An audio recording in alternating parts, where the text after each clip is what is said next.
Good evening, everyone, and welcome to another session of Sports for Supper at Sammy's. I'm Jared Lucky, along here with Maury Stein and Marcus Fuentes, and Jeff Sivers here as well. And we're going to be joined tonight by our superintendent, Dr. Kalos. We're going to have the athletic director, and we're going to have football on tonight. Coach Britt's going to be here later on tonight to talk to us as well. And we're going to just jump right in here, and we have Dr. Kalos here. Thank you for joining us. Thank you for having me. And always a pleasure to have you here. You were here last year, and we always appreciate the superintendent coming to talk to us. And if you could tell us, just to get started, if you could tell us a little bit about what's happened from last year to this year, what the school district's facing, what are some of the things going on in the district right now? Yeah, sure, absolutely. So, with us being a fast-growth school district, so the student enrollment is always a big focus of ours, and so we've been monitoring that over the summer and the start of the school year. And so when you're looking at our student enrollment, from the end of last year to the start of this school year, we're up about 500, almost 600 kids. Wow. Yeah, so and that's grown since the start of school. So within a week and a half, we've had over 200 growth in student enrollment. So and we anticipate it to continue to grow. We're a little under our projections, what our demographer projected, believe it or not, and that's really not necessarily a bad thing for us, because it gives us a little bit more time to catch up, with our facilities and everything else. But we do anticipate the enrollment to continue to grow. So that's a big focus, and with that comes a lot of planning. So we're looking at facilities, what we need to do with our facilities to make sure that we have classrooms for all of our kids, and then staffing as well. We want to make sure that we have enough staff, enough teachers in those classrooms to teach our kids. So that's been a big focus. Over the summer, really we started last spring, and then over the summer we continued to develop what we call a scorecard, district scorecard. I thought that's very fitting for athletics, right? We're going to have a scorecard for our district. And what that is basically we've created 4 priorities that we want to focus on for this school year. And those priorities are our students. We want to make sure that every student in our school district grows throughout the school year. When I say grow, not necessarily we want them to grow physically, right, for athletics for sure, but we also want them to grow on the academic side and with their extracurriculars and any type of success that they're trying to achieve at our school district. So that's one of our priorities. A second priority is our staff. We want to retain and recruit quality staff. We have great staff. We have great teachers in those classrooms. We want to keep them here. And then as we grow and we know that we're going to have to add staff, we want to be able to recruit, right, the best. So we're putting some things in place to help ensure that happens. Our third priority is our parent and community involvement. We want to make sure that we involve our parents in their kids' education and our community as well, because research will show you, when you have people involved, that equals greater student success. So parent and community involvement.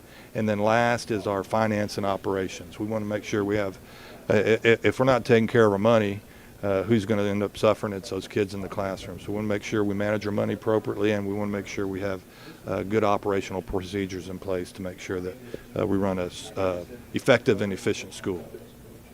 What is the ratio for teachers as far as the students? What is like the ratio in the classes? How, is there a certain number that they cannot be under or can't be over? That is correct. For our elementary campuses, really kinder to 4th grade, the state has in place you cannot have more than 22 kids in a classroom, right? So we have to make sure that we maintain that ratio for those grade levels. After that, there is no mandate from the state. Districts can obviously have as many kids in a class as they want, 5 through 12. Now, obviously, you don't want big classes, because when you have big classes, that means your kids can't get as much individual attention, and that equals kids not being as successful. So I don't have the exact ratio of what our high school is, what our middle schools are. but we really try to keep them around that 25, not getting too much higher than 25, but definitely not over 30 for sure. That's why it's important to keep the teachers that you have. That is correct. And, yeah. Because I can remember when we were in school, we had close to 30, I think. Yeah. And I there's didn't some know if classes. it changed or not, but for as many years as I can remember, there was the same teachers in 5th grade, 6th grade, 7th grade, but now it's like it's a revolving door. I mean, it seems like, but I can see how you would want to keep who you have, because it seems like it would be hard to find replacements. It's really a challenge these days to find teachers. Districts are struggling. There's a lot of districts that are short-staffed right now as they start the school year. And we've been very fortunate and been able to recruit and get teachers, but it's a challenge. There's not a whole lot of people that want to get into this profession. Now we know the bond passed. Yes, sir. Tell us a little bit about that and what that's going to go towards. I'm assuming Sure. the new high school and stuff like that. That's the biggest. Tell us a part little of bit it, about right? that. Yeah. So the bond did pass in May. So over the summer, we've been issued those bonds and we've sold them. All right. So we have that money in our bank and we're ready to go with these projects. So the plan is we will start the high school. We'll break ground here in the fall, probably around October, November timeframe. And that's the biggest part of this project. We had allotted $323 million for that new high school. The great thing is over the summer we have been continuing to work on that, and that price tag on a high school is going to be quite a bit lower. So we're really excited about that. I don't want to quote what the price is going to be right now because we have not that has not come to the board for approval, but that will by January. We'll have two quotes that come to us. One in October, November timeframe, and then another one in January. And once that comes to the board and it's approved, then we should have a pretty good idea of what that high school is going to cost. And where is that going to be at? Yeah, so that will be located over where Petrenko Elementary and Loma Alta Middle School is. Okay. We have about almost 100 acres just south of Loma Alta Middle School that we own, and that's where the high school will be built. And just to be thorough in this, does that include athletic facilities also, or just academic facilities? And like that's something that has to be done later on, or? Yeah, great question. So that includes almost all the athletic facilities. Okay.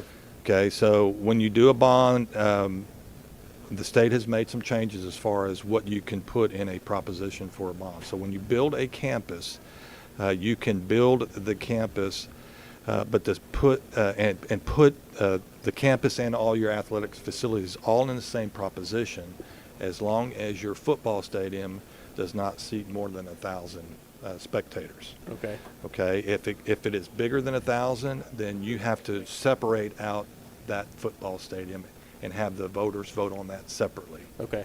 Okay. So we did not do that. We kept it all as one. Okay. So as far as athletic facilities go, all varsity sports are going to be able to be played at that new campus, except for varsity football. Okay. Okay. But our plan was this. So we've got 3 years before kids even start attending that new high school. Okay. And even once they start attending that new high school, depending on how we set it up as far as, do we allow just 9th and 10th graders to go that first year, or do we allow 9th, 10th, 11th graders? You're probably not going to do your 12th graders, right? You're not going to ask a 12th grade senior to attend the new high school their senior year. So depending on how we set that up, it might be another year or two before we even start playing varsity sports on that new campus. So we have time, right? We have time. And so the idea was with our committee is, okay, we know we're going to have to go out for another bond, and we're going to do another bond here in May of 2024. And at that time, we can address the athletic facilities. It gives us a little bit more time to analyze things too, as far as how we want to address athletics moving forward. There's talks of, do we want to build a central stadium for all of our eventual high schools that we're going to have, or do we want to have all those stadiums at each campus? So those are some conversations we'll continue to have. And in the near future, we know that we're going to have to go back out and do some things for athletics. And at the same time, we know that our current facilities at Medina Valley High School, they need some work. They need some serious work. So, that could be part of a future bond as well. Okay. That's what I was going to ask, how that relates to, if you're going to have 9 and 10-year-olds, or 9 and 10th grade, 11th grade, 12th grade, how the first few years are going to pan out. And that, I can understand why you wouldn't want to have your seniors break up their class at their last year together. Yeah. They want to keep them. Correct. But and some of that is going to depend on how we continue to grow, right? So if we just get so big here at our current high school, 3 years from now, we might have to say, okay, look, we're going to have to send 9, 10, and 11th grade to the new high school because we just don't have the room at our current high school, Right. So a lot of it's just going to depend on the growth, boundaries, where the growth is, in determining who will start on that new campus. Yep. And, the other thing there is you were talking earlier about having to, keep teachers and things here. Now you got to hire a whole new set of teachers and find a way to bring those in. That goes to where you're talking about finding, recruiting teachers Absolutely. and things like that. That's got to be a huge. Yeah. Now, that's a great point. So you think about it, yes and no. We're going to have to hire some additional teachers, but not as many as you would think because Go over. correct. You'll move some from the current high school over to the new high school when that happens, right? Yeah. I didn't even think about that. You just think about another school opening. You're like, oh yeah, you got to do that. But yeah, it's to take the burden off of this high school that's Correct. already here. Correct. Has anybody looked into the next 3 years what they can speculate how many students will be at the high school at that point? Yes, I sir. mean, have they? What is the? Our projected growth, by the time by the time we get that new high school opened, current Medina Valley High School could be around 3,000 kids. Wow. So this coming February when they do realignment, are we going to be 6A? I think there's probably a good chance, yes, sir, that we will be. Wow. Yeah. We are growing. Yeah. Yeah. That's Yeah. insane. Like when I Yeah. went to high school there, we were teetering between 4 and 3A. We went back and forth. Right. And I would have never fathomed that we'd be a 6A high school at that It's time. You hard know what to I believe. mean? Yeah, we're right. We're getting close to 2,400 kids right now in our high school. Okay. Wow. Yeah, that's wow. And I think 6A is right around 2,250. Yeah, and obviously they might change that number here when they realign, but it won't go up a whole lot more from that if it goes up. Yeah. Wow. Is there any, talking about like academics and things like that, are there any new programs that have been implemented in the school this year or anything like that? Or Yeah, not necessarily new programs. We're trying to take our existing programs and really grow those. We want to start getting our kids to work through a certain program to where they, by their junior and senior year, they're doing more type of internships and going out to businesses and doing an internship in a business type thing. Whereas right now we have a lot of our kids that are trying a lot of different programs as they go through high school, which is not necessarily bad either, but we want to see, when a kid decides, hey, this is really an area that I want to study, let's work them through, from freshman to senior year and get them as much experience in those areas as possible, And we're not just talking about college, we're talking about your trades as well, right? More and more kids are getting into that, and rightfully so, because hey, those are good professions and good pay. make a lot of money. You Yeah. don't have to go to school as long. Absolutely. You don't have Yeah. to get in the debt. Don't have to worry about all that debt. Yeah. You're right. Well, you get them prepared for the real world a little quicker. That is correct. Talking about that trade, also the bond, did that include the ag department getting an upgrade as well? Yes. So, great question. Yes. Besides the high school, also included in the bond package was classrooms for our ag department and our junior ROTC at the current high school. Right now, they're in a portable building, They're right? they're in portable, That'd be a yes, good sir. upgrade for them So kids, we'll for get them in sure. classrooms with some conference rooms and some other type labs in that building as What well. about So like a band hall and that kind of thing? Is that there was part- no fine arts in this one. Okay. Now the new high school will have a theater, right? Kind of very similar to the fine arts theater we have at the current high school. Okay. But nothing at again, and that leads to this. We are also we've got a lot. We're doing a lot. we are also master planning for our current high school. So what do we want our current high school to look like in 10, 15 years, right? Right. So we are currently working with architects to plan that out as well. And probably when all is said and done, we'll have phases. And we might even have one phase with this next bond, right, to do some things at the high school to upgrade it, whether it's fine arts, whether it's something in the CTE area, and what that will look like over the next 10, 15 years. So there might be 2 or 3 phases that we do over the next 10, 15 years to upgrade those programs. And you look at it from an equity standpoint too, right? This second high school is going to be brand new. It's going to look nice. It's going to have all the updated facilities and programs, and so we want to do the same thing for the current high school. Yeah. What else, guys? Now, what else was included in the bond besides the high school? We had ag and junior RTC at the current high school, traffic improvemts. Oh, my. Yeah.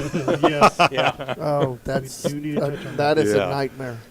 So we have at current Medina Valley Middle School, we're going to put in a queuing lane so that we can get cars off of 471, and as they're waiting to drop off or pick off their kid, they're not sitting on 471. They're sitting in this queuing lane. Okay. So hopefully that helps with traffic over here. And then at Petranco and Loma Alta, with adding that new high school over there, Oh. I mean, it's already bad, right? Yes. So we know it's going to get even worse with the new high school. So we're doing some things over there as well. A queuing lane for Petranco for those elementary parents. Again, get them off of 381 and 1957 Petranco Road. Get them off of those 2 roads and have them sitting in this queuing lane instead. And then we're also going to build a road back behind Petranco Elementary, Loma Alta Middle School, and then it'll connect to the new high school. So that'll be another access point for That'll those be 3 off campuses. of Petranco Road. It'll Correct. be off of Petranco We Road, go on yes, the sir. west side of both those schools. On the west side, that to is hit correct. that. Yeah. Oh, good. So hopefully those 2 things help with traffic in that area. Yeah, because my nephew lives right before the high school in that new subdivision on the right, and he says he goes the other way. Oh, wow. Yes. He said yeah. because if he don't It leave gets early, bad. it's It a gets bad. nightmare. Yeah.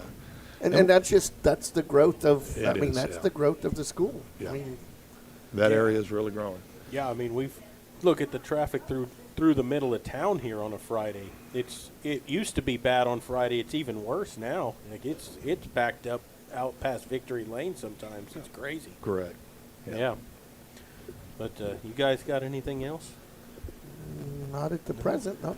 Well, I appreciate y'all having me. Yeah, we you appreciate joining you us. joining us. Absolutely, And letting absolutely. us know what's going on. And appreciate all that y'all do for our kids. I mean, this is. I know this means a lot to our kids. So thank you for doing that. That's why we do it Yeah. for the Yeah. kids. Yep. Well, we're going to go ahead and take a break, and then we will come back. You're listening to Sports for Supper, brought to you by Dotson Home Moving, and we will continue here in just a moment.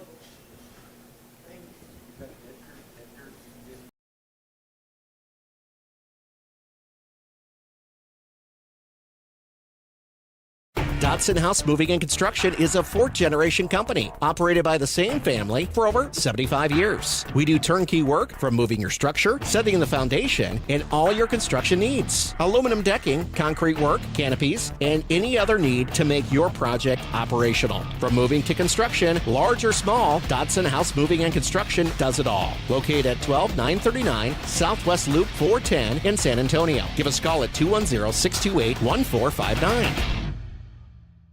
Are you ready for a vacation? Tanya with Travel by Design can help you with all your vacation destination needs. At no cost to you, she can plan all of the details tailored to your unique wants and needs. So all you have to do is enjoy your vacation. Tanya is a certified expert with Disney, Universal Orlando, and California, Sandals, and all cruise lines. Give Tanya a call at 830-931-4834 or visit her Facebook page, Tanya with Travel by Design, for all the latest specials and must-do vacations. Peerless Equipment, your South Texas irrigation experts. Peerless Equipment specializes in sales and service of irrigation equipment to the agricultural and wildlife industries. This includes hose reels, big guns, pivot systems, underground pipelines, turbine well pumps, booster pumps, motors, valves, and an inventory of much more. Stop by one of their locations in Hondo and Pearsall, or give them a call at 210-434-7867. Peerless Equipment, bringing water to you. Sammy's Restaurant and Habeas Alsatian Bakery, two legendary landmarks in Castroville. From breakfast to delicious hometown lunch specials and more, Sammy's satisfies your taste buds with the unique flavor of Castroville. And from fresh baked breads to pies and pastries, South Texans have made Habeas Alsatian Bakery a must-to-visit since 1940. Sammy's Restaurant, online at sammysrestaurant.com. Habeas Alsatian Bakery, online at habeasbakery.com. Bush's Chicken, one of the oldest locations in Castroville, is proud to serve the Medina Valley area. Bush's Chicken has one goal: be the best. Bush's Chicken knows its success comes from loyal customers in the communities they serve. Stop by Bush's Chicken on Tuesday and get the Tender Tuesday deal, or try their buffalo fries and ask about their Panther special. It's always a hit. Bush's Chicken, 935 Highway 90 East in Castroville. Call them at 830-538-2800.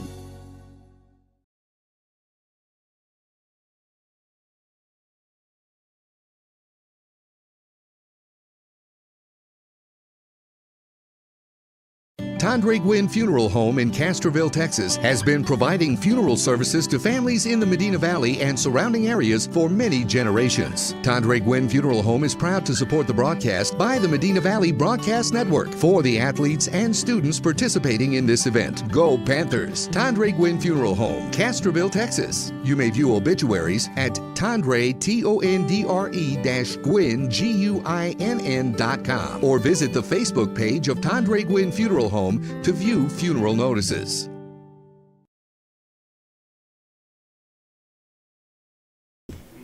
Welcome back here to Sports for Supper, as we just had Superintendent Kalos on here talking about the school district and what's happened between last year and this year and some projections for the future. And now we are joined by the athletic director, Coach Bull. Thanks for being here again this week. Absolutely. Appreciate you having me. And, Coach, you were here last week, but let's talk a little bit about some things that happened over the week. Cross country had their meet at the school.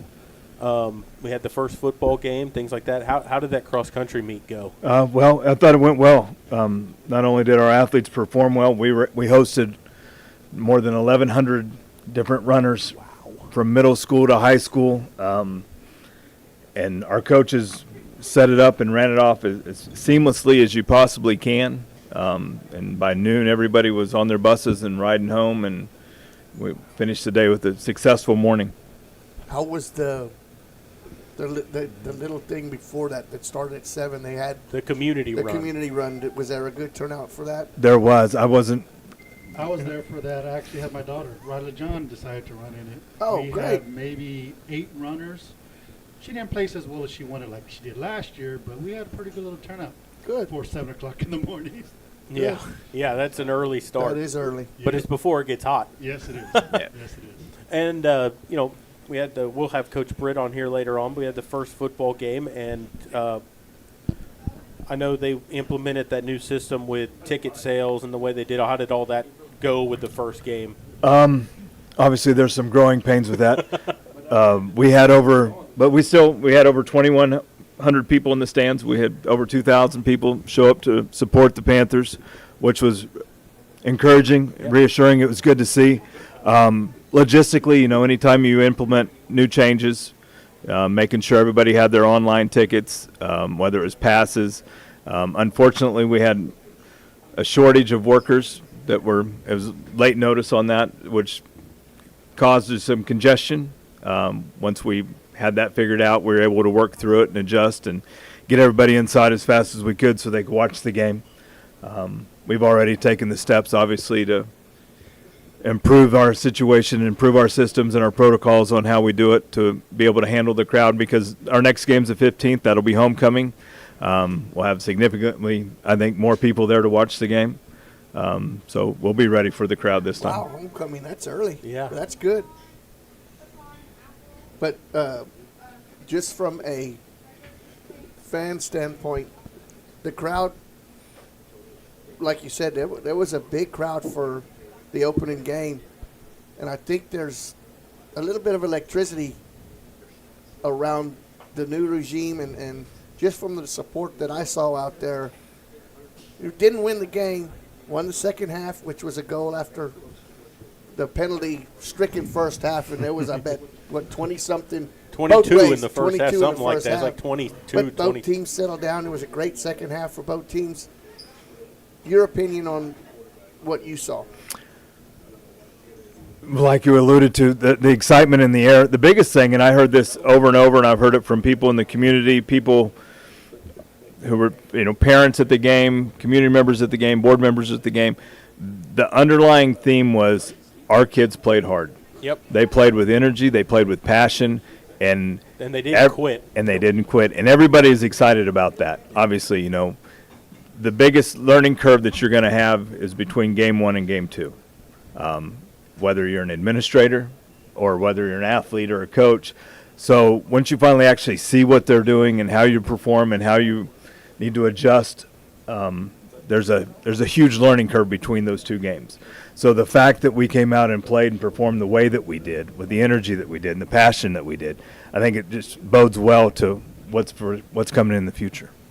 Yeah, the ironic thing is they don't have no time to reflect on it because travel to John Jay, and John Jay's supposed to have a real good team. So you'll have a good test to see how you improve because this team is supposed to be better than the Tivy team we played last week. So it's going to be a good test. But from what I saw in the second half, I was very impressed. And that's one of the things I wanted to say is that, we've seen over the last few years, we always talk about, adjustments need to be made at halftime. Try to win this second half and get something positive. We didn't see that. They actually did it in the last game. We talked about, hey, try to win this second half. You're still in the game. They gave themselves a chance. The defense played really well. The offense just needs to catch up. So there was change that we saw this year that we have not seen in the past. And with one game, that's encouraging, Yep. So what is there anything going on this week other than football and volleyball? Is there? Oh, we've got all kinds of neat things going on this week. Volleyball plays at home on Friday against San Antonio Christian. Tennis starts their district schedule on Friday or tomorrow, actually, against Legacy. When they'll travel over to Southwest Legacy. Didn't mean to cut you. Now the tennis. This is the. This is team tennis. Okay. Yes. Yeah, they do individual after the. They'll do that in the spring, right? Okay. Yeah, okay. And they went to by district or something last went year. A couple they rounds lost to Kerrville or Alamo Heights. Or Alamo Heights, I think, but they went 2 or 3 rounds in tennis last year. Yep. Yes, and Coach Webb continues to grow that program, and they're doing well. Middle school volleyball starts tomorrow as well. So we've got and then middle school football will start next Tuesday. And is their schedule the same as the varsity? Or No, middle school, or middle school totally plays, different? and it's called the Big 21. There's 21 different middle schools, and they're running 3 different zones with 7 schools in each. Wow, and that's all going to be down below the baseball field when they play at home? Yes, that is correct. Until they play each other, and then we'll play that at Panther Stadium. Oh, wow. Good. So when you have an away game, let's say you got an away football game this week, but the JV and the freshmen are all at home? No. JV will be at home. Freshmen will play wherever varsity plays. Okay. And so with the varsity, what does that entail when you have an away game? What do you have to coordinate transportation, all that? What does that entail for you? For me, it's just we've got a system in place with a checklist that all of our head coaches to make sure that everything's taken care of, from officials to food to bus transportation to subs, so nothing gets left out. We never want to have that moment where all of a sudden we're in a panic mode because something wasn't accounted for. We've all been doing this long enough that we have a checklist that we go through. Head coaches know, and they just go down through it. So all they have to worry about is coaching the game. That's good. Yeah, that's good. Because there's a lot of things that can go wrong. There's a lot of moving parts, yes. Yeah. I can remember a couple of years ago, there was some buses that were running late, and the team didn't even have a bus yet when they were ready to leave. Well, because it was a couple of them were broke down, and one of them didn't get finished with their running time, and it was just a nightmare. I mean, and now it's nice. That's why I think it's nice when you have an athletic director that's his only job. And you'll still have I those mean, situations. It's just because somebody has this role doesn't mean that Right. things aren't going to go I sideways. understand that, but You're right. Things are going to go wrong, and that's just coach. Right. Yeah, exactly. right. And on that note, with traffic and buses and everything else, Dr. Kalos alluded to some of the challenges that we have with the traffic situation around the high school and the middle school. So one thing that we are doing to help kind of ease that from an athletic standpoint is everything that's inside our fence will be pushed back to a 5:30 start instead of a 5 o'clock start. So like volleyball was scheduled for 5 o'clock starts on Friday, or Tuesdays and Fridays. Those are now 5:30 because we're not letting out of school until 4:30 at the high school. So we've got a lot of traffic trying to come in. So just from an abundance of caution, with kids crossing and athletes coming in and parents coming in from other schools, it gives that parking lot the opportunity to clear out a little bit before our guests arrive. And I probably should have asked Dr. Kalos this, but it's a 4:30 ending to the day now. Are they starting later, or is it just Yes. a longer day? No, they're starting later. So Okay. they accommodated for bus transportation and the different routes. So our start time got pushed back to an 8:50 start.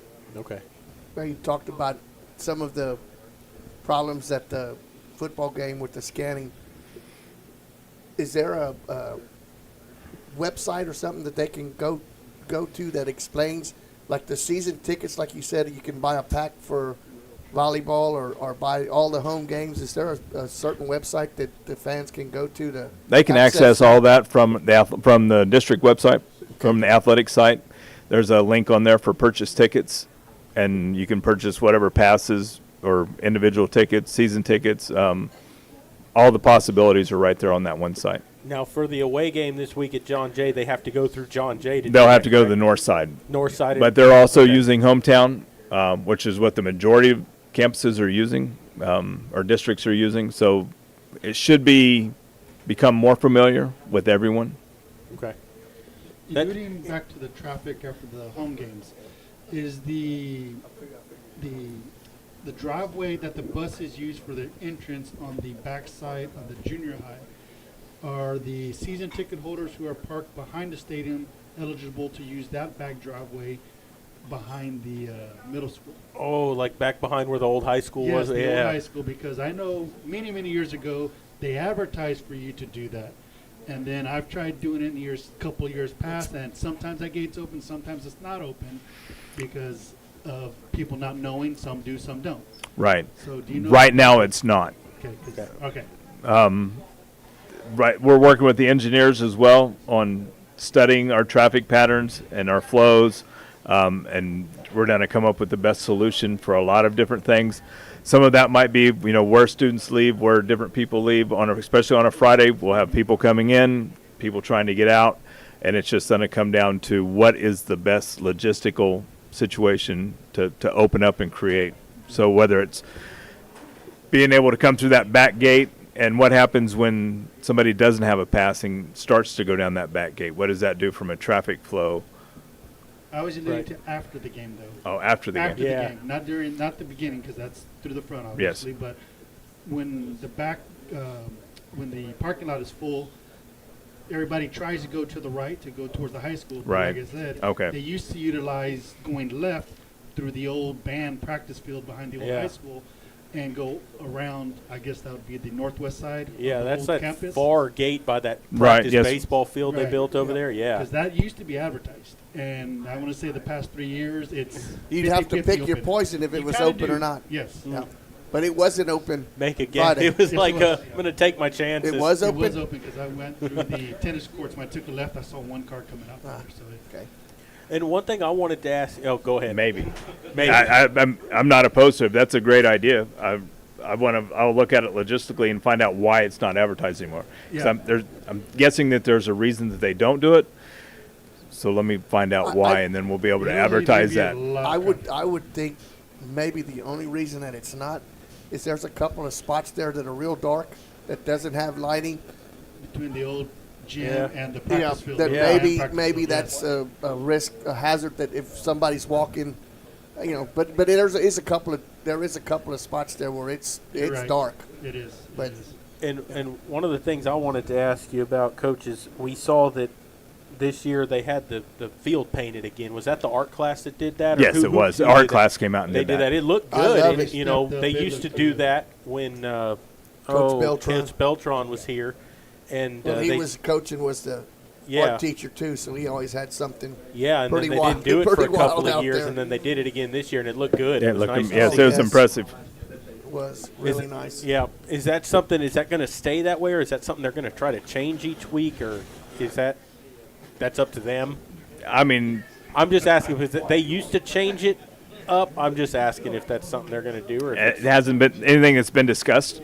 Okay. I mean, I don't care one way or the other. I don't want to misspeak because I was pleasantly surprised to see that it was done, and I don't know what the status is of it for the future. Okay. It was a good-looking piece. It was. Yeah, it was. It looked good. nice. From a filming standpoint, it was a good in and outro for us. Yeah, out there in the press for box. sure. Anything else, guys, or anything else that you want to talk about? No, that's really all I had today. Awesome. Cool. Well, we're going to go ahead and take a commercial break. Thank you for joining us again this week. Absolutely. Happy to be here. And we're going to take a break, and then we'll come back with Coach Britt. He's going to join us for the first time this season. You're listening to Sports for Supper, and we will continue here in just a moment.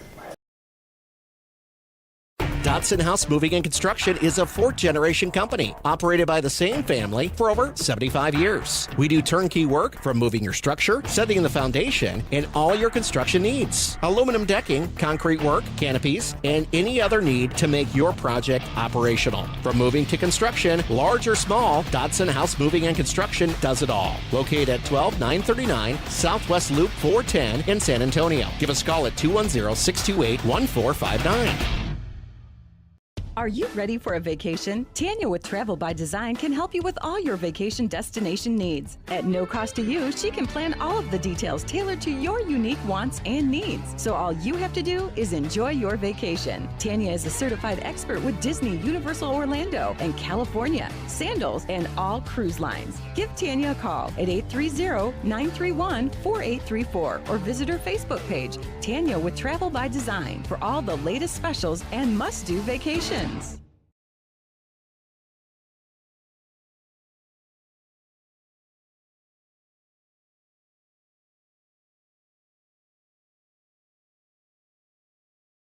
Peerless Equipment, your South Texas irrigation experts. Peerless Equipment specializes in sales and service of irrigation equipment to the agricultural and wildlife industries. This includes hose reels, big guns, pivot systems, underground pipelines, turbine well pumps, booster pumps, motors, valves, and an inventory of much more. Stop by one of their locations in Hondo and Pearsall or give them a call at 210-434-7867. Peerless Equipment, bringing water to you.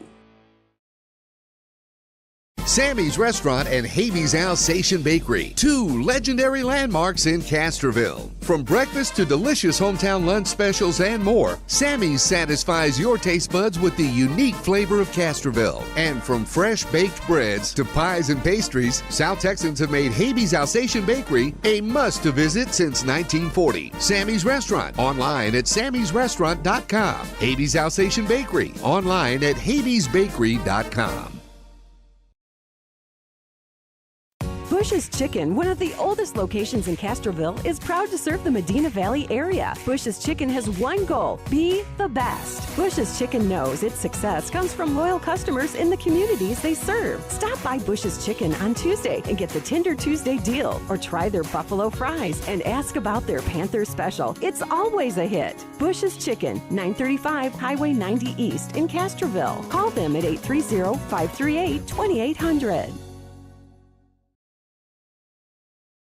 Tandre Gwynn Funeral Home in Castroville, Texas, has been providing funeral services to families in the Medina Valley and surrounding areas for many generations. Tandre Gwynn Funeral Home is proud to support the broadcast by the Medina Valley Broadcast Network for the athletes and students participating in this event. Go Panthers! Tandre Gwynn Funeral Home, Castroville, Texas. You may view obituaries at Tandre, Tondre-Gwynn,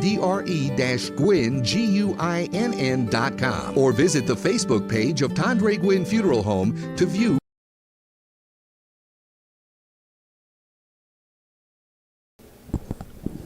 Welcome back to Sports for Supper.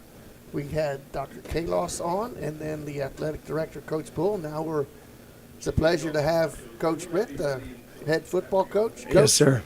Go over a little bit of the rights and the wrongs from the first game, and then we'll get to John Jay, who's coming up Friday. Yes, sir.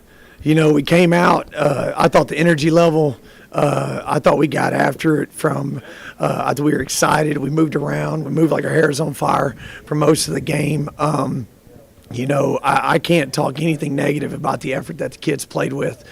Even being down 21-0, I don't think we ever really thought we were out of it, especially when we put one in the second half and in that third quarter. We had our chances, honestly, it just came down to execution. The first half, it's tough to win ball games whenever you turn it over 4 times and you got 8 penalties and they're all pre-snap, and it's hard to get into a rhythm offensively, which hurt us a little bit, early on. But one thing I thought the kids were resilient. I thought in the second half, get from a point of getting lined up, we did a better job. We still had some mental mistakes. We still had some assignment bust and things like that. But that's going to come. But ultimately, everything's fixable. It's like I told the kids at halftime. I was like, man, you probably couldn't have played a worse first half. 3 big plays defensively, offensively, 8 penalties, 4, a few turnovers.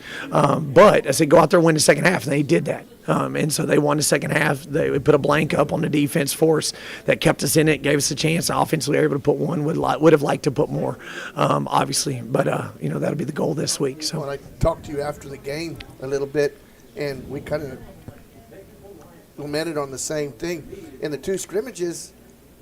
You didn't see no pre-start penalties, so it was like, yeah, am I watching a nightmare of what real was, game of what real was, game. I mean,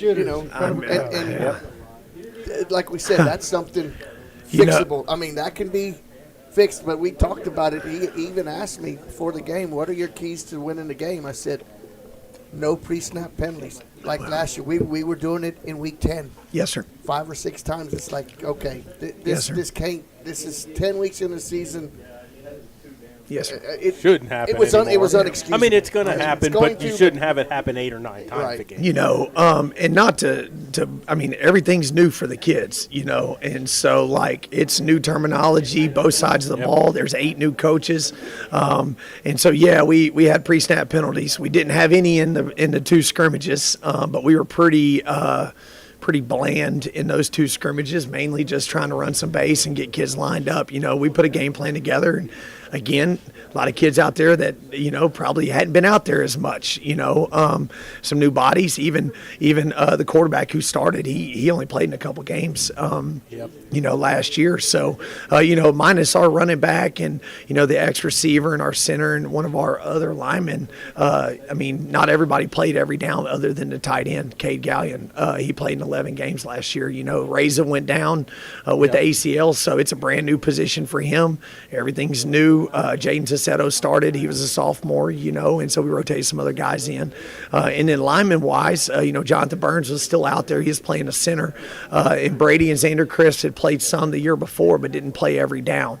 And then we had a sophomore and a couple other bodies. So, it's all new. And so, lights are bright, and so it showed a little bit, obviously. But we look forward to this week cleaning that deal up and playing a little bit more polished game this week for sure. Well, and a little bit, you just touched on it a little bit. Michael Newton got hurt last year. Yes, sir. Your original starting quarterback got hurt last year. Yes, sir. Michael got moved up. He got hurt, 2 games in? Yes, I think third game. His legacy. And then you had Gonzalez move Yes, up, sir. and he was a freshman. Yes, sir. And so you really don't have a lot of experience at your quarterback because they didn't play a lot of games last year, and they're still young. They're Yes, sir. sophomores and juniors. Yes, sir. So, I mean, they didn't play bad. Yeah. I mean, They played very. I mean, they stood in the pocket, and we saw them step up. They created some things and made things happen. They just missed a few throws here and there, which is first game of the season. Gonna happen, It's going to happen. It's a different offense too. I mean, it's triple option football, but playing some spread rules too. So, those guys are asked to do a lot, and they're going to continue to get better every game. Which it just comes with the reps. Even though we've been repping stuff since I got the job, 28th of February. But it's a little different whenever it's 7:00 and it's dark outside. The lights are on than it is fifth period. Reality. Yeah. And that's nothing against any of the kids. It's just different. So, but I look forward to seeing the progress. And how we go from here. So. No, go ahead. Mark. Intensity level was off the charts, especially Yes, sir. in the second half. Well, and the defense was something that, this was a more aggressive defense than Yes, sir. we're accustomed to have seen the last Yes, sir. couple of years. Yes, they sir. were aggressive. They were in the quarterback's face. They didn't make him comfortable. Yes, they sir. played a heck of a football game, and they Yes, sir. gave you a chance to win. 100%. And now it's just the offense just needs to catch up, and that'll Yeah. happen over the weeks. It will. It's. I've been around. We've all been around long enough. Defensively, usually in my experience, they start out a little bit more advanced because it's about reps with the offense and timing, and then the offense will usually catch up. But you said it. Our defense is running around. I contribute that to our coaches. Our defensive coordinator, Coach Lynn Harton, and his staff has done a good job. They're energetic. They're running around. You should see us at practice while my voice is the way it is. I mean, all the guys are running around, and so defensively, it's a lot of energy. Offensively, it's a lot of energy. So, but yes, they flew around, created some turnovers. Our D line, we get to go against them every day and good on good. They'll get after you. One of them is behind me right now, and he's a returner. And so, 16. number 16, it's funny. Lorenzo Morales, we've obviously talked to Davenport this week because they're playing Tybee next. We've got mutual friends over there, and everybody wanted to know who 16 was, and what grade he was in. And a couple guys that all of us were in Northside together at one time. We're all curious. And so, he's a player. And so we're excited about him. Fears, Aiden Skolart, Gibson Kennard played really well. I think they sprinkled in some sophomores in there as well. They were. Yeah. I mean, not favorite part of the game, but you had a big crucial stop. I think it was third or fourth down. You had a young man that made the tackle get a little excited. I don't know what he could have said, but there was no pushing or nothing. Yeah. Come off the sidelines, put your arm around him, you talk to him. Two plays later, he creates a turnover. Yes, sir. Can you elaborate what you just? Not what he positive, did, but what you maybe told him. And that's why I'm not going to mention a young man. Those things are going to happen. That's they just are. intensity. It is. What was your advice to him? Hey, man, you got to move on. Things are going to happen. It's just like a life lesson. Things are going to happen. Yeah, there may have been a penalty or whatever it was, but you got to forgive. You got to move on, and you got to take that next play because it's going to come right back at you. And yeah, you screwed up. That's okay, Coach Britt. I probably screwed up too. At some point today, it is what it is. But when you get back out there, make the most of that opportunity and move on. And so that's what we're going to try to do. But you didn't put him in the doghouse. I mean, you got it. I mean, I don't know. You might have in practice, not in the game, but in practice. The way it was handled, I thought, man, that is what you want to see. Yes, sir. Encouragement. Hey, it's early. That happens. It's just intensity. Yeah. Get back out there and. 2 series later, he makes the play. Well, we pride ourselves on being disciplined. I tell people all the time, we're going to run across the line. So we're, if one person jumps off sides, I mean, no offense, that hurts everybody. You know what I'm saying? It hurts the defense, hurts the offense. We're in this deal together. And so, and all that's going to do is create the brotherhood that you want, in your football team. You know what I'm saying? And so, yeah, no, it was good. So glad he got it back out there. What's the main challenge you're going to see this week against John Jay, other than what do they do different than Kerrville? What do they do well that Kerrville maybe didn't? Offensively, they're very good. Not to talk anything about Kerrville, but we went in knowing that that we felt okay going in. We feel okay going in against Jay as well, but that quarterback's back. He's good. He's got a couple offers. I believe he's committed maybe to Navy right now. He's the head coach's son. He's back. They are very explosive offensively with him at the helm. They've got a slot receiver that's got a couple D1 offers. He's going to play the corner on our offensive left as well. He's number one. I happen to know him. He went to my feeder middle school whenever I was in Northside, so I've known him since he was a little kid. And he's very good too. And so, offensively, they're a very, very good football team. Defensively, they're no slouch. They 10 of the 11 that they're going to put out there are all seniors, and they're going to be big.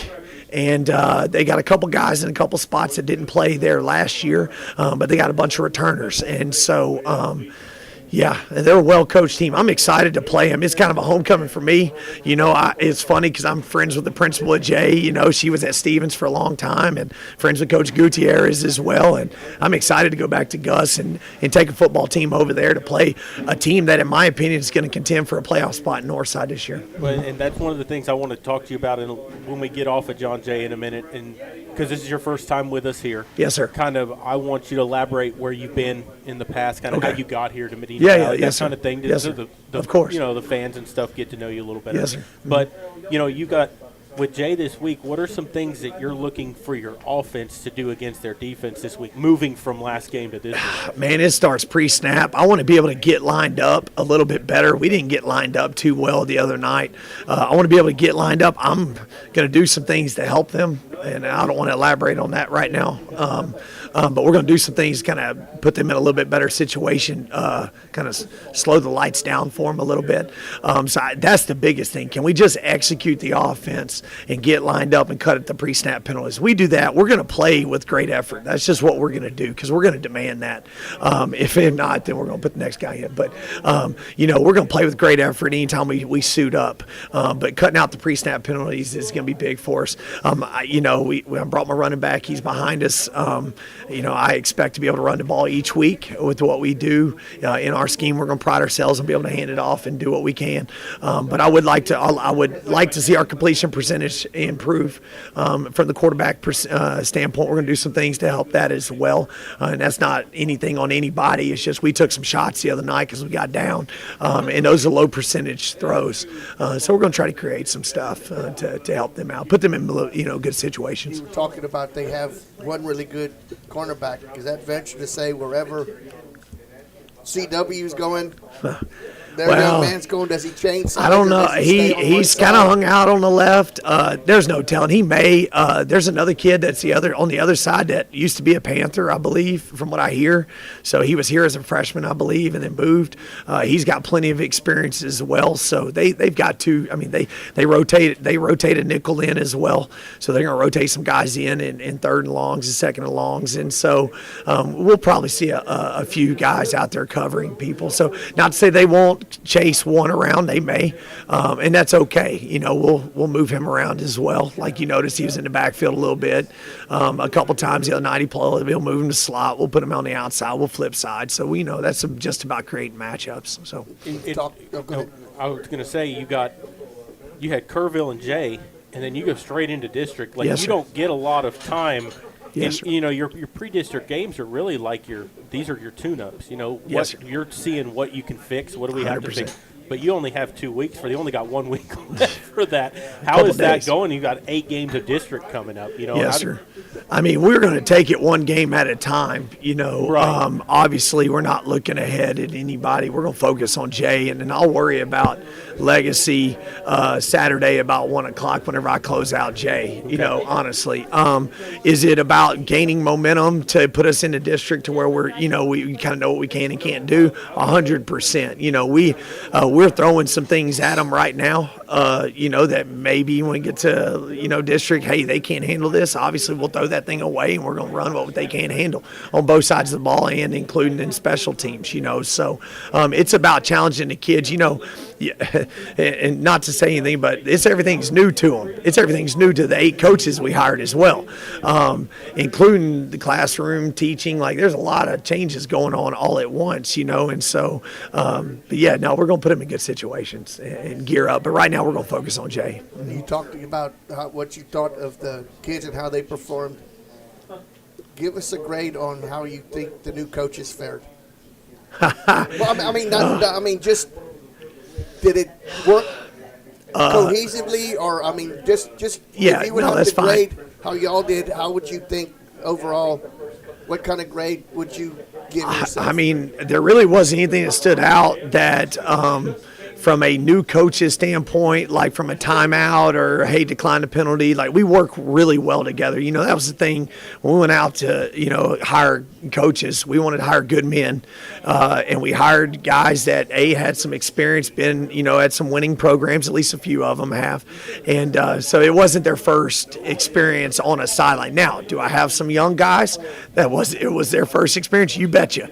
But it's like whenever I was a young guy, I just sat back and listened, and I was very quiet and listened to the guys that kind of knew what they were doing, So ultimately we work really, really well together.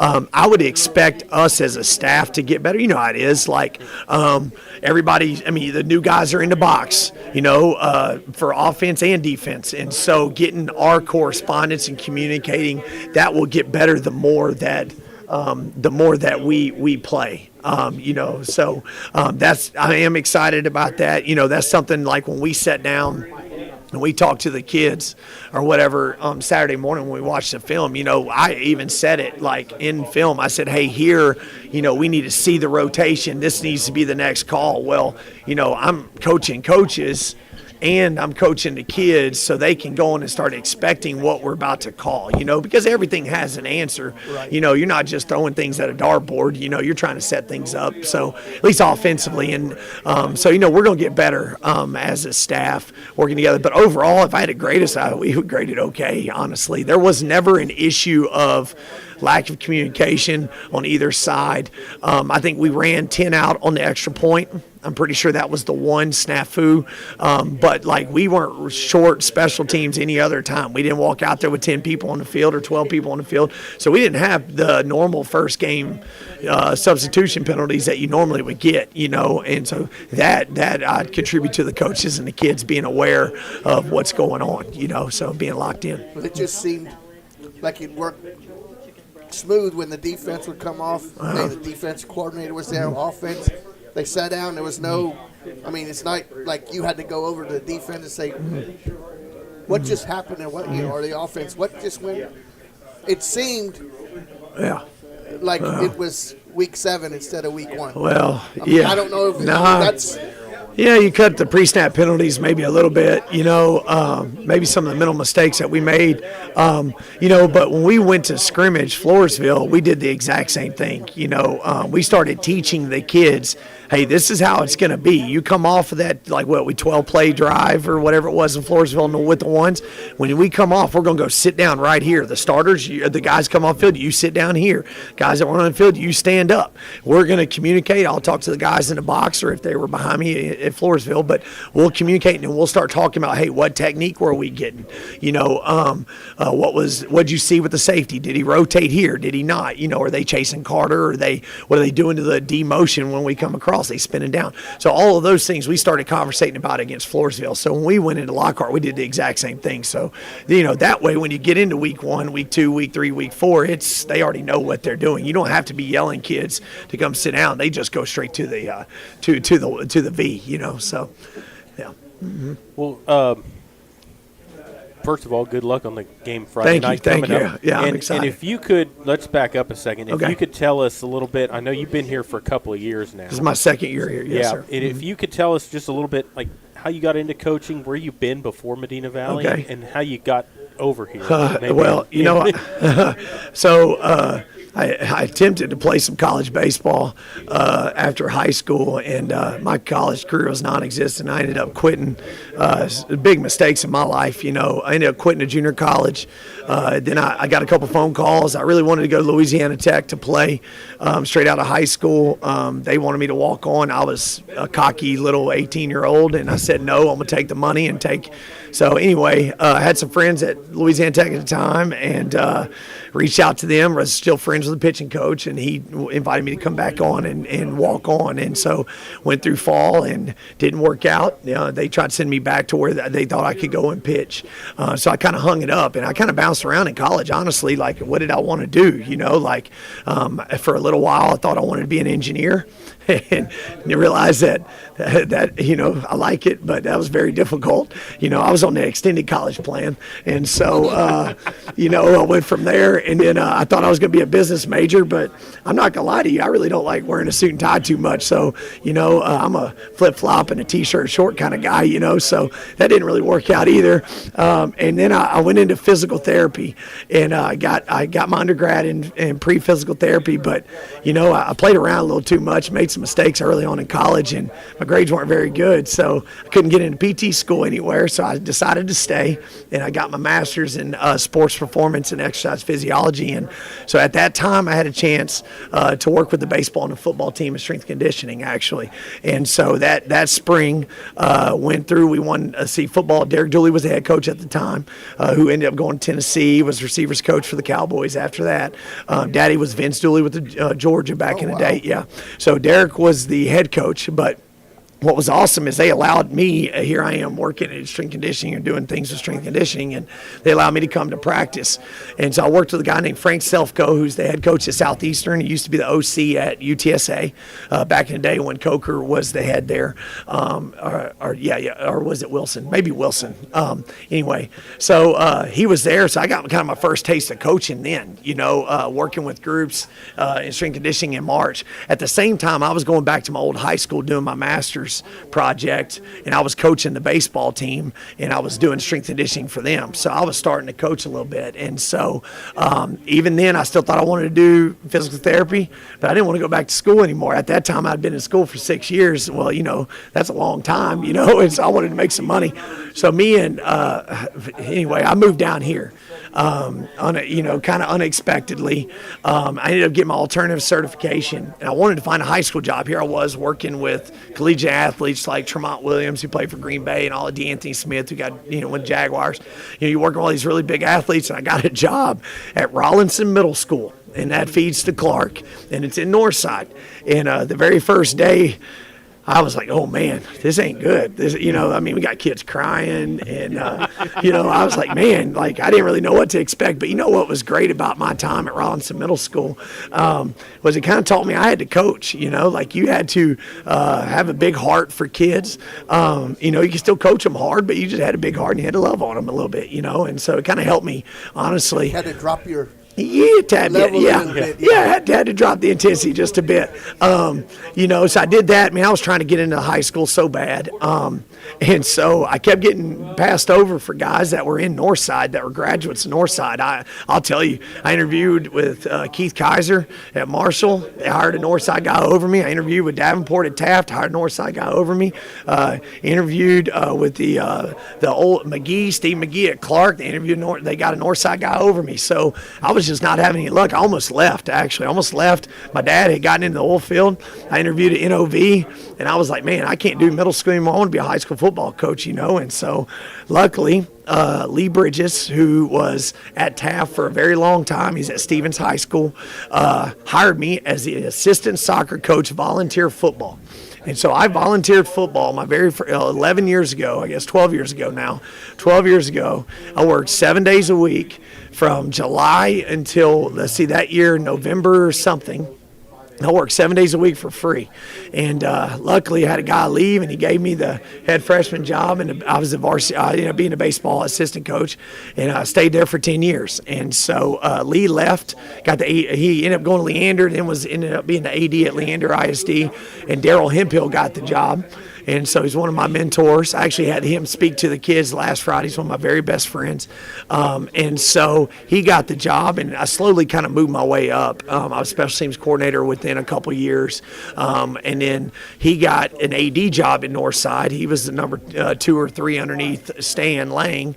And then Conrad Hernandez got the job at Stevens. So, when Conrad got the job, he hired me as the offensive coordinator, and so that would have been 7 years ago now, I guess. And so I was the OC for him for 2 years, and then he got an assistant AD job. And then me and Anthony Boykin were the finalists for the Stevens High School job, and that was a few years ago. And so luckily, I didn't get it, and luckily Anthony kept me. And he's one of my very best friends. I talked to him yesterday, so we talk all the time, and I was his OC for a while. And so, at that time, my wife is still there. My wife's from out here. She used to be the head softball coach there. I was going to ask you, how did you meet Miss Hogue? Oh, well, I'll get to that. So, but anyway, so I spent my 10 years at Stevens, and honestly, I just needed a change. You know everybody there. You're comfortable. I just honestly needed a change. You almost get too comfortable. I almost got too comfortable. We were working hard, and but honestly, I needed to be a dad a little bit, man. Everybody always asks, well, what's your kids going to do? I was like, well, my kids are going to be Panthers one day, So I always wanted the opportunity. Every coach wants to coach their kids, So I ended up taking a job out here, stepped down, just kind of took a position coach job, and and then ended up landing a head job, thankfully for Coach Bull and our amazing administration, Mr. Lange and Dr. Kalos and, Miss Hendricks and all them. So, but anyway, so talk about my wife. Well, I'll tell you how I kind of got here if you want. So, it's funny. I take that job, volunteer my time at Stevens High School, and she was the head softball coach at the time. She had been at Clark prior, and then was at Churchill prior to that. And so she got the head softball job at Stevens, and we met that summer. My very first day of summer workouts, I didn't miss a day. I couldn't afford it. Like, I had to work, And so I worked that summer, and I met her that first day, and then she disappeared for 3 months, and she came back, and it's just kind of weird how it all worked out. We ended up, I guess, about November or December, we got together. She broke up with me, there in December or so. And, she would tell you I was heartbroken, but it is what it is. I don't get too heartbroken. And so, but no, she came crawling back. No, just messing with you. So we still have time to go back and delay that. It's on tape to no. She's listening. It's all good. So, but no, man, we got back together, and it was so funny. We worked together, but nobody knew we were dating.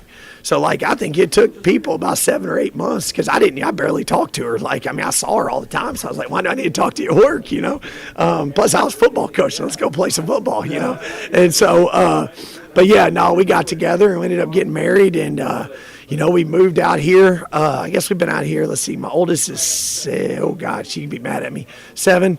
And so we built a house 8 years ago out here. So we've been out here 7 years. And so, yeah. So I was commuting for a long time, and honestly had planned on commuting until just one of those deals, say it was a God thing, or, just felt called that, hey, let's come out here and let's. Yep, yes, for sir. Sure. Yes, sir. Well, Coach, good luck on Friday night. Appreciate we look man. forward to having you back here yes, sir. Throughout the season. Yes, sir. And we're going to go ahead and take a break, and then we're going to talk to the players that you brought with yes, you sir. here. All 3 of them, man. These are great kids. That's one thing I do want to say before I get off. Man, Medina Valley's got amazing kids. These kids have done everything that me and my staff have asked them to do, and that's at every level. And so hats off to them, for buying into what we're doing, to loving us, because we love them to death. And tonight I just got 3 seniors. Hopefully get a chance to bring some more. But these are great guys. These are great kids. These are all dual sport athletes that have meant a lot to me, meant a lot to our program, and I can't wait to bring more of our amazing athletes to see y'all. So, awesome. Ready for 'em. Yes, sir. Yes, sir. Well, we're going to take a break and come back. You're listening to Sports for Supper, and we will continue here in just a moment. Dodson House Moving and Construction is a 4th-generation company operated by the same family for over 75 years. We do turnkey work from moving your structure, setting the foundation, and all your construction needs. Aluminum decking, concrete work, canopies, and any other need to make your project operational. From moving to construction, large or small, Dodson House Moving and Construction does it all. Located at 12939 Southwest Loop 410 in San Antonio. Give us a call at 210-628-1459.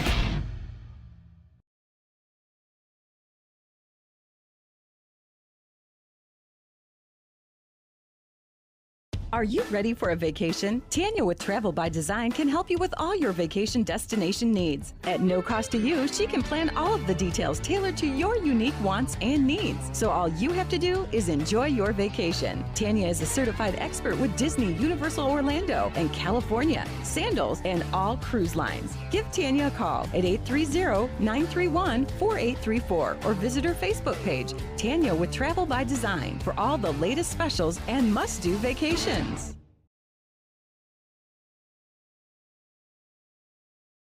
Peerless Equipment, your South Texas irrigation experts. Peerless Equipment specializes in sales and service of irrigation equipment to the agricultural and wildlife industries. This includes hose reels, big guns, pivot systems, underground pipelines, turbine well pumps, booster pumps, motors, valves, and an inventory of much more. Stop by one of their locations in Hondo and Pearsall or give them a call at 210-434-7867. Peerless Equipment, bringing water to you. Sammy's Restaurant and Habeas Alsatian Bakery, two legendary landmarks in Castroville. From breakfast to delicious hometown lunch specials and more, Sammy's satisfies your taste buds with the unique flavor of Castroville. And from fresh baked breads to pies and pastries, South Texans have made Habeas Alsatian Bakery a must-to-visit since 1940. Sammy's Restaurant, online at sammysrestaurant.com. Habeas Alsatian Bakery, online at habeasbakery.com. Bush's Chicken, one of the oldest locations in Castroville, is proud to serve the Medina Valley area. Bush's Chicken has one goal: be the best. Bush's Chicken knows its success comes from loyal customers in the communities they serve. Stop by Bush's Chicken on Tuesday and get the Tender Tuesday deal, or try their buffalo fries and ask about their Panther special. It's always a hit. Bush's Chicken, 935 Highway 90 East in Castroville. Call them at 830-538-2800. Tandre Gwynn Funeral Home in Castroville, Texas, has been providing funeral services to families in the Medina Valley and surrounding areas for many generations. Tandre Gwynn Funeral Home is proud to support the broadcast by the Medina Valley Broadcast Network for the athletes and students participating in this event. Go Panthers! Tandre Gwynn Funeral Home, Castroville, Texas. You may view obituaries at Tandre, Tondre-Gwynn, Guinn.com, or visit the Facebook page of Tandre Gwynn Funeral Home to view funeral notices.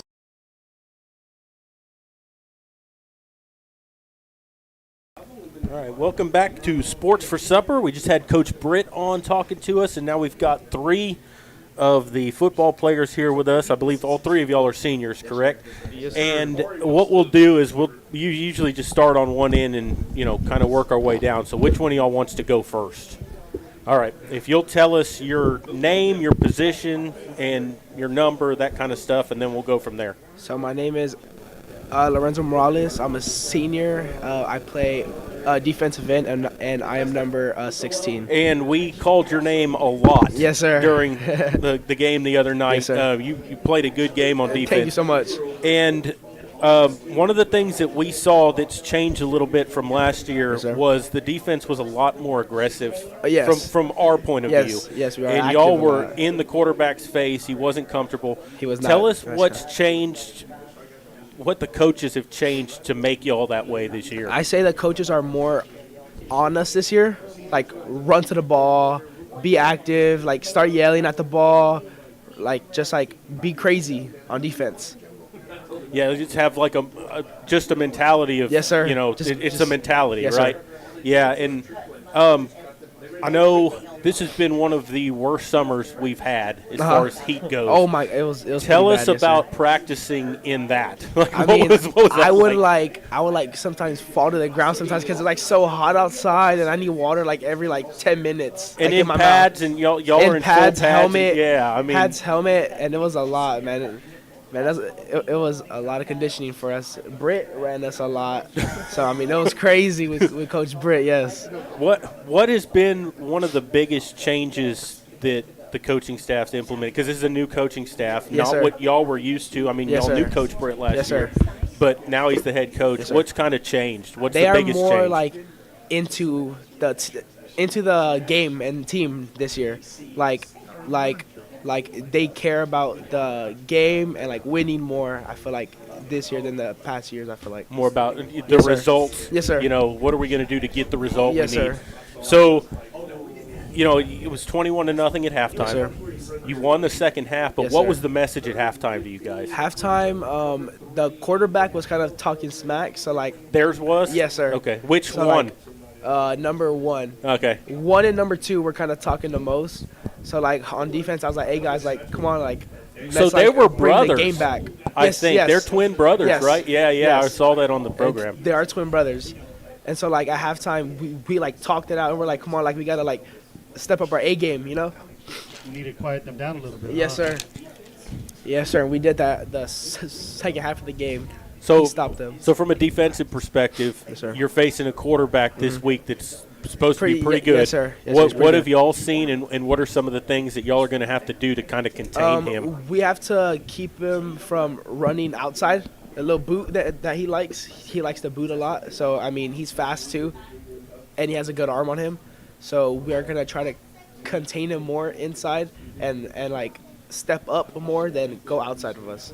Make him work back to the middle. Yes, Don't sir. let him get to the edge. Yes, sir. And run because he's like 6 foot and he's fast too.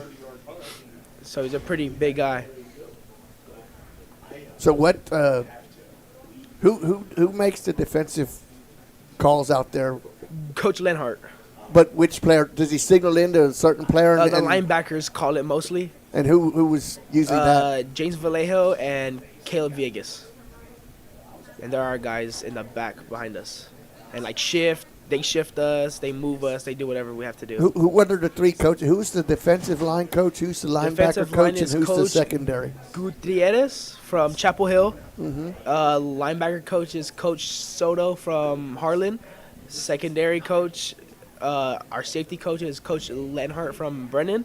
And our DB coaches, he's new. What's his name? Coach Villarreal or Okay. or whatever his name is. And so y'all have got not just a new head New coach. defense. You got a whole new defensive. Whole new defensive scheme, yes. Yeah. And how was that having to learn that? It was hard at first, but now it's like easier for me. It's easy for me, and then the guys behind me are still kind of getting used to it because there's routes that you have to see, and you have to react to the routes, and you have to go back to your play. Yeah, it's just a lot of plays for us right now. So who are you keying on Friday to kind of know what the play is? Is there certain The tackle way is the most. the tackle is what you're looking at? The tackle is what I'm looking at. His foot. What do you mean by that? If it's If back, his you foot, think it's going to be a it's pass? gonna be If a it's pass, and he's high on his body most of the time. So do you play? You do other sports also? I play basketball. Yes. You play basketball also. I'm a point guard. Awesome, cool. Well, we'll be there. I'll Yes, be sir. there doing most of those games too. Okay, Mark and I do yep. those. So, Yes, sir. good luck in the season coming up. And do you have any thank you. plans for like after high school? I wanna be a oil rig welder after high school. Okay. So that's gonna be my journey after high school. Okay. So I'd like to get into that more after high is school. there a technical school that you're looking for no, to go to? not or? really right now. I'm still kind of in sports, still kind of just like playing through sports for me right now. So that's kind of my gig right now.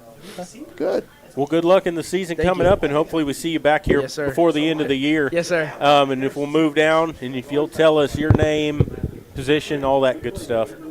All right. So my name's Gavin Rips. I'm number 14. I'm the kicker, and I run some slot. But if they'll need me, yeah, I'm still on the depth chart, but I mainly run the kicker. So But you've been the kicker for a couple of years now. You were doing it last year also. yes, I did kickoffs last year, and Yeah. Pablo was the field goal kicker. Yes, Yeah, sir. but you're kicking the field goals and the point afters and all that now this year.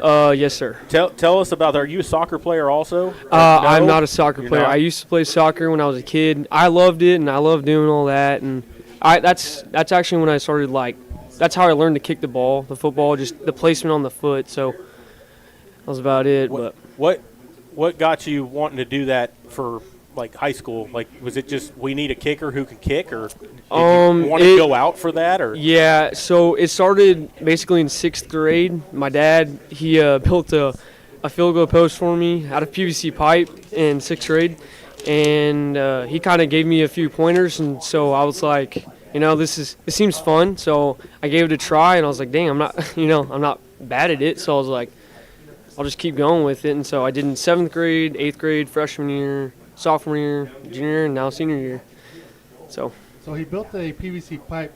Was your dad kicker as well, or? He didn't kick, but I remember him and my grandpa telling me that that's what he would do for fun. After school he would just go, because him and his dad, they built a field goal at their house, and he would just go in the backyard and kick for fun. So nice. And so kicking, that's especially when you're in a pressure situation. Right. That's a mental thing. Definitely. How do is. you stay mentally prepared for that? Really, it's like I play baseball, so it's like you just gotta like stay locked in and focus in. And I'm really good at blocking like the noise and the things out. So,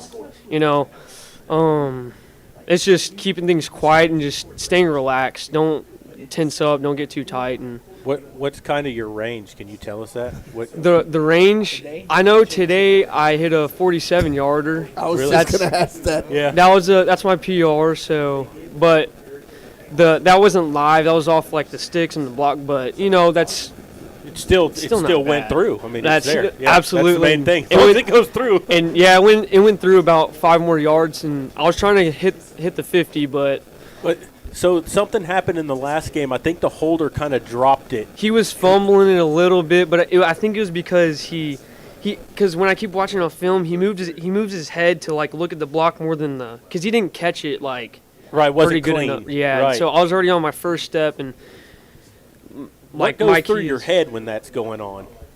Still stay through it, because if it's a bad snap or something, he's got to make the call, fire, and get up and you pass still it. made it. I did, yeah. and it was spiral, but it is, but yeah. I wouldn't want to be a kicker. No. You're either going to be the hero or you're going to be. Yeah. See, like. Yeah.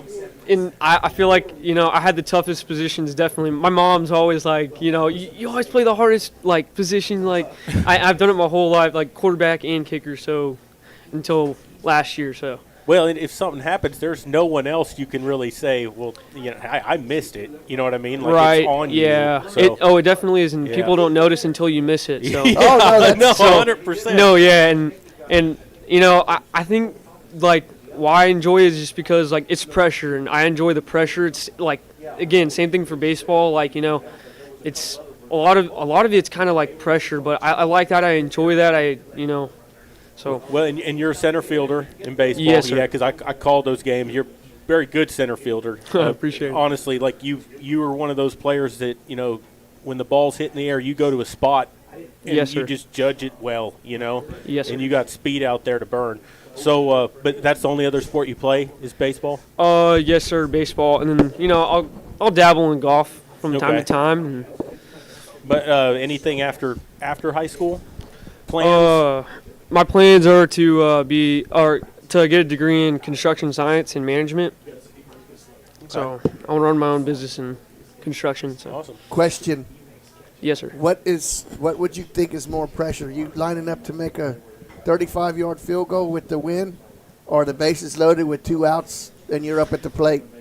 So, because both ways, you're going to be the hero or you're going to be the GOAT. Right, you're going to let down either pick the team up or let it down. Typically, when you play baseball year-round, you have so many reps, you've been through so much, and I can't even count how many years or how many games I've played for baseball, so I'm a little bit more comfortable with baseball for sure. So I would say definitely kicking a 35-yarder, because I'm not as used to it as, baseball games. But it would seem like you said, it seemed like you'd be more comfortable with baseball because you control the environment behind the plate.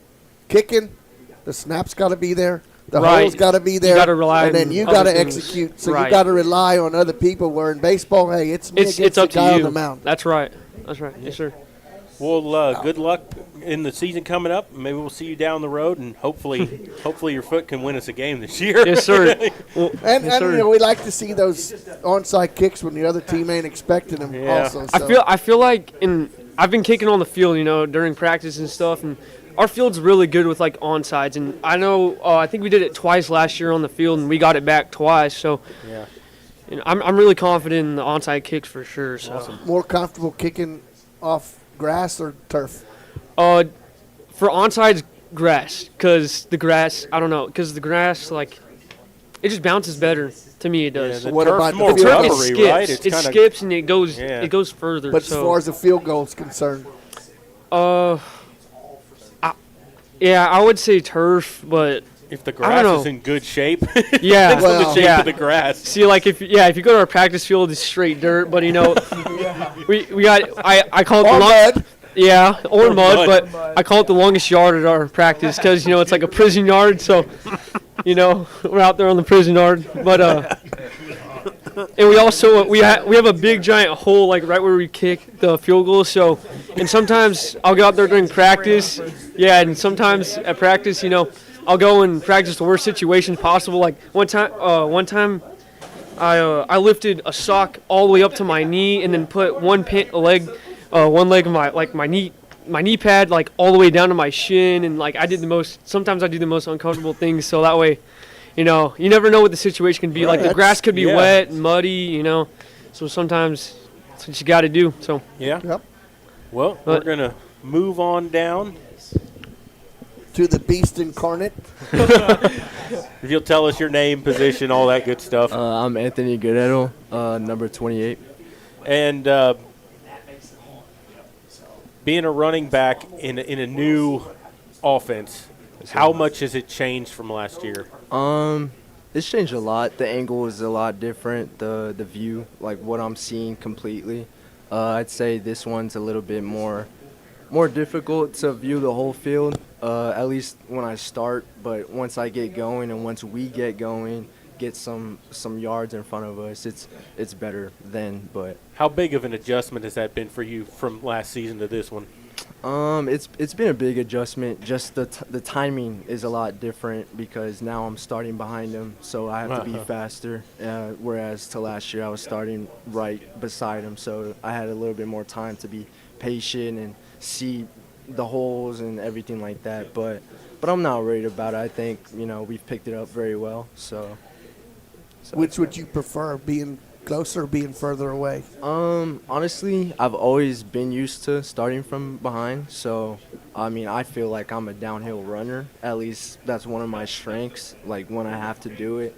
So, but I think it just allows me to be a little bit more dangerous. Just the ability that I feel like I have to go side to side.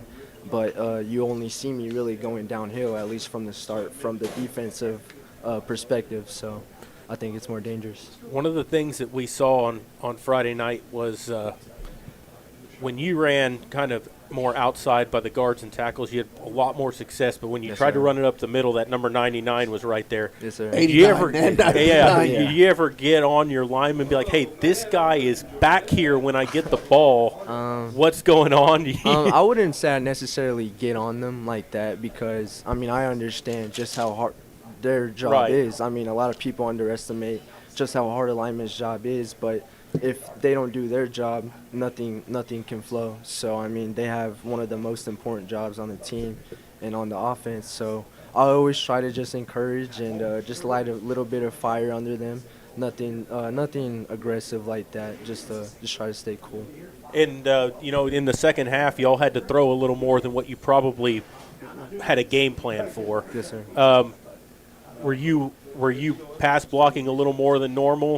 Is that something y'all work on a lot? Is you pass blocking, or Yes, do you sir. run routes out of the backfield more? Honestly, I'd say it's kind of a mixture of both. I mean, in practice, we're always working pass blocking with the linemen, and then we always switch over right afterward to going and running routes. So I'd say it's a little bit of both. But yeah, I definitely blocked a little bit more than I thought. And John Jay's defense this week, what is some of the things that they do to try to shut you down, and what are y'all going to have to do to kind of combat that? So John Jay likes to stack the box like we're expecting most of the team. So it's really nothing new. We actually think we're a little bit more confident with them because they do give us a little bit more space up front. Even if they do stack the box, they spread it out. So Wider splits. Yes, sir. Wider splits. Their defensive ends give a lot of space, and they go with you if you spread out.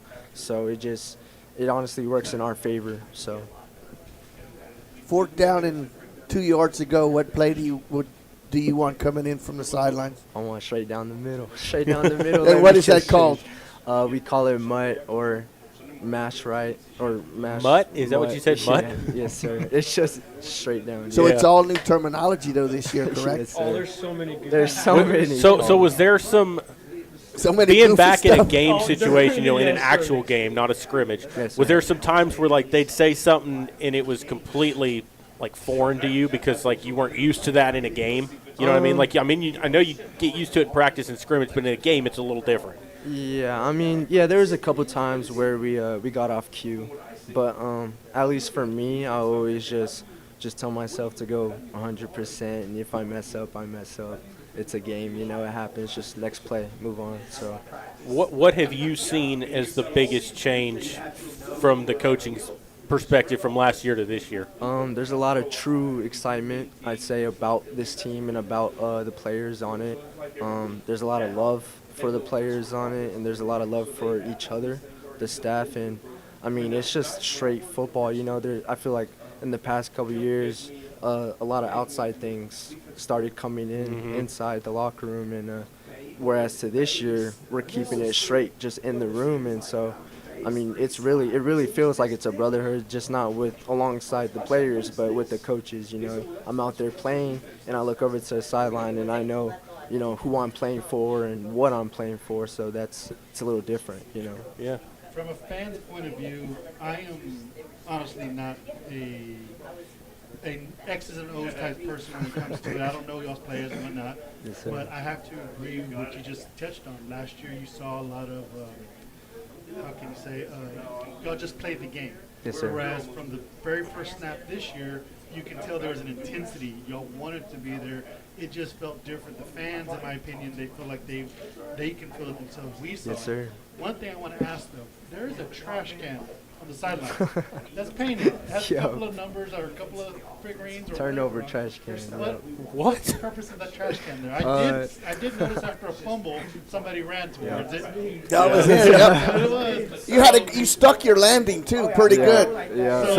So pass the mic over to him. So that's a defensive thing? Yeah, okay. Yes. What's the purpose of this trash can? What's the significance? Okay, so our coach from Brennan, they had a trash can over there at Brennan. Yeah. And so he brought the idea from Brennan for us for like a pick, interception, fumble recovery. We take the ball and we dunk it into the trash can. Nice. And it's fun, so much fun. Everybody got rattles into around it. It is great. It's amazing. Mainly for defense? Yes. Is there an offensive? Just part? for defense. Just for defense. Yeah, and I'd like to say I apologize for my brothers because Yeah. he had an interception. He came to the sideline. Did he miss it? He missed it because of me. It was my You fault. moved, you're the one that moved the can? No. I hit him on the back, so he couldn't really jump up. So he hit the side and dented it. So I felt really Yeah, bad. Oh, it's a Damn, metal so- trash can. No, it's plastic. Plastic. It's a plastic. Oh, Hey, it's a Rubbermaid plastic one. It has. It's not like an it has Astros one where sharks you on can the bang side. on it. No. It has sharks on the side of it. Well, that was something cool to see how the team, the excitement, all your brothers were excited Yes, for sir. you. Everybody, the coaches were. The coaches in it, were, yes, sir. Everybody, that was just something awesome to see. I feel that what I've noticed from as a fan is that the coaches are encouraging. Yes. y'all, and y'all are Have some feeding fun. off that. Yeah. Yeah, Yes, we are so having some it fun is this fun. year. Well, in that trash can, that's something that other teams will Do it. know about, Yes. and they won't want you to put that in there. So No. it's kind of a. They get mad. I remember just as a fan, I'm a Notre Dame fan. Uh-huh.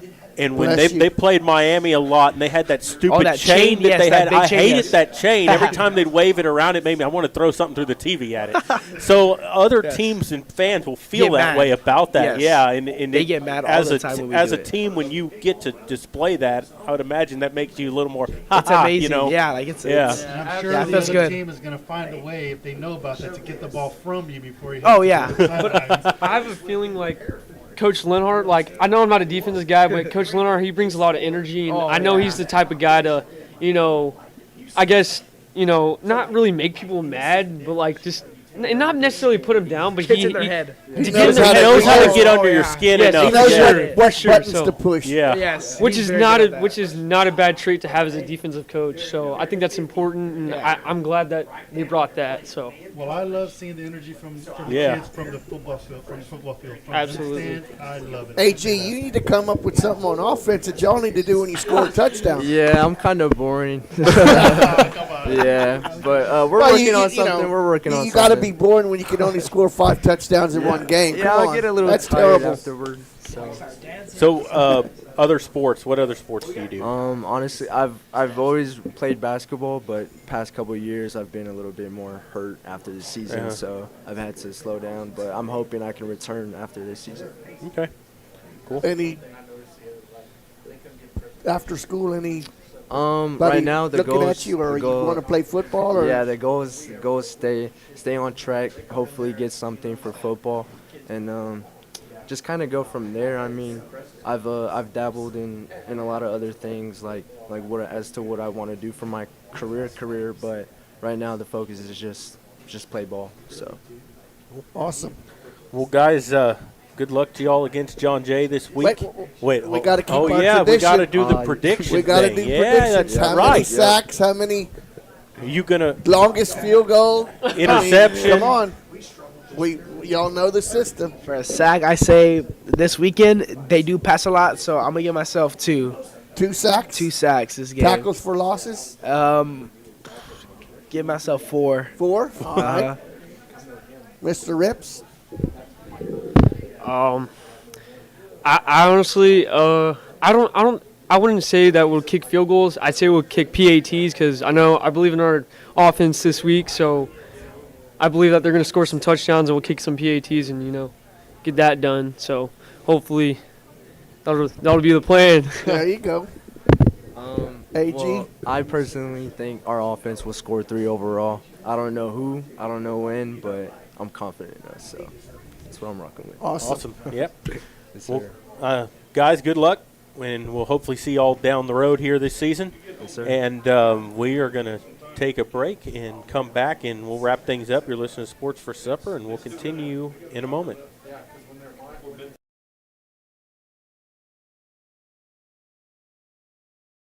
Dodson House Moving and Construction is a 4th-generation company operated by the same family for over 70. We do turnkey work from moving your structure, setting the foundation, and all your construction needs. Aluminum decking, concrete work, canopies, and any other need to make your project operational. From moving to construction, large or small, Dodson House Moving and Construction does it all. Located at 12939 Southwest Loop 410 in San Antonio. Give us a call at 210-628-1459. Are you ready for a vacation? Tanya with Travel by Design can help you with all your vacation destination needs. At no cost to you, she can plan all of the details tailored to your unique wants and needs. So all you have to do is enjoy your vacation. Tanya is a certified expert with Disney, Universal Orlando, and California, Sandals, and all cruise lines. Give Tanya a call at 830-931-4834 or visit her Facebook page, Tanya with Travel by Design, for all the latest specials and must-do vacations.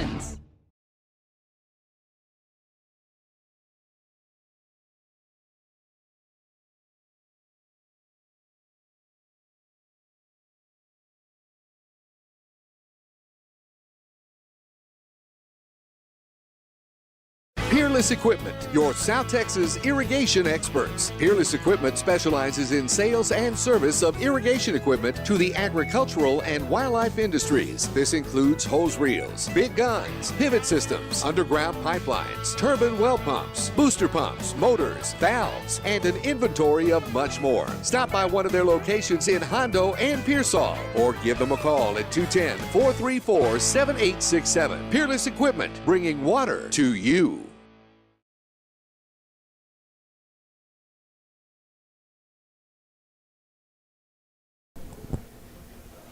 Welcome back for Sports for Supper. We are wrapping things up as we had Dr. Kalos, Coach Bull, Coach Britt, and 3 seniors, AG, Anthony Guerrero, Gavin Rips, and Low Mo, Mr. Morales, number 16. And, just sitting across the table from those 3 young men and the coach, Marcus, we kind of got the same feeling. Intensity's there. I mean, it's different. It just seems different. Like I said, from a fan's point, it has the energy level. The kids are responding. It's there. I mean, it's hard to explain. And Jeff, you were sitting there listening. You were talking to Coach Britt when we had the players on there, and Coach Bull. What did they have to say over to you about the intensity and about? Well, we visited with them at the main table over here for a little while about just Matt Castiglione, who's one of our school board members, was here, sits in usually with us on a Wednesday. But we were talking about the old days and how, it used to be that, people feared our defenses and people feared coming to Panther Stadium and play. The vortex. They feared, having some of those things happening, and the guys were like, "Oh, that's cool. Oh yeah, we did this, and we played Somerset, and we did this, and we played Marble Falls, and we did this, and just different things that we were talking about." And they were, it was just it was a nice conversation with the boys. They all seemed to have a good head up on their shoulders, and that's one of the key things I want to mention is that 3 good kids. Oh, absolutely. 3 good kids, and if nothing else, we're producing some really good kids here at Medina Valley. Jared, what did you get out of them young men and the coaches? I think there's an excitement level there that's been missing for a few years. They came off a loss last week, and they're ready to go again this week. They said win that second half. There's a new mentality there. They're excited. You can see it on the field. Like we mentioned, the defense was everywhere. They played a really good football game the other night. They just unfortunately were on the field too long in the first half. But I think the offense will catch up. I think they're confident, and hopefully we'll see some good things from them, especially come district time. Well, and you got to remember, up until last week, the game against Kerrville, the last taste they had in their mouth was a 70-7 defeat. That's so right. They had a long summer to think about that. Right. And every one of those young men were part of that experience, and they are not ready to go through that again. No. So I mean that. I don't think you're going to see something. I know, but I'm just saying it's a different vibe. Yeah, it's a different vibe. Yeah, that's a good way to put it. Different vibe. Yep. Yep. So, ready to close this out? It's Absolutely. been a long night. It has We're been. a little longer than normal. Want to thank the sponsors again. Want to thank Sammy's for their hospitality, as they always treat everybody real well. That's why we are happy to have it here. Yep. So thank you everybody for tuning in this evening. And if you didn't tune in this evening, you may tune in tomorrow and listen ahead of the time. But Jared, you want to close us out, or? Yeah. So I want to remind everybody that game time is 7:00 at Gustafson Stadium. Tickets are through John Jay if you want to buy tickets. Or is it Northside or is it John? It's Northside. It's Northside. Yeah, okay. It's Northside Independent School District, and I think Coach Bull mentioned something about hometown. I guess that's an the app hometown or something. app. Yeah, it's an app. Yeah. You can go through that as well. He said that they use that. Good. So 7:00 will be game time. We'll be on around 6:40.